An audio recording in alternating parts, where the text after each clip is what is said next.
अस्सलाम वालेकुम, cooking expert में वेलकम। आज बनाने जा रहे हैं दही। कमाल की टेस्टी बनती है और गाढ़ी बनेगी, पानी नहीं होगा।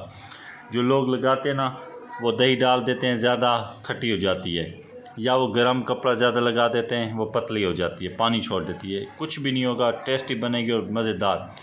हमने खालिस दूध ले लिया 300 ग्राम।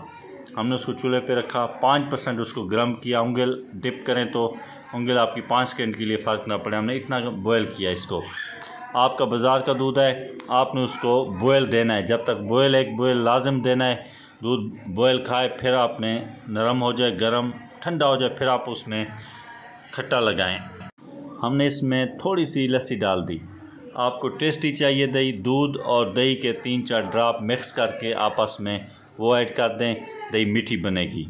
हमें ना खट्टी चाहिए ना मीठी चाहिए, हमें अच्छी दही चाहिए। हमने लस्सी इसमें डाल दी, पानी और दही मिक्स करके हमने ऐड कर दिया। इसमें थोड़ा सा 1 चम्मच आप डाल दें, कोई मसला नहीं। ज़्यादा खट्टी चाहिए आपको, खालिस दही डाल दें, खट्टी हो जाएगी।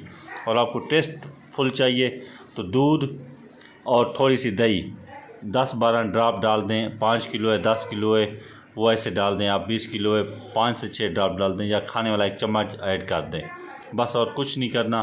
सर्दी है तो 10 घंटे के लिए दें, कपड़ा बंद करें। ज़्यादा सर्दी है तो ज़्यादा गर्म दें इसको, और गर्मी है तो इसको ऊपर कवर दे के ऐसे रख दें। दही तैयार हो चुकी है हमारी, देखें। हमने इस दही को सिर्फ 6 घंटे दिए थे। ये देखें, ये कमाल की दही बन चुकी है। टेस्टी होती है और ज़ायकेदार होती है। आप इसको डीप फ्रीज़र में एक बार लाजम रखें, 2 घंटे के लिए, घंटे के लिए। उसके बाद इसको कटाई करें इसकी।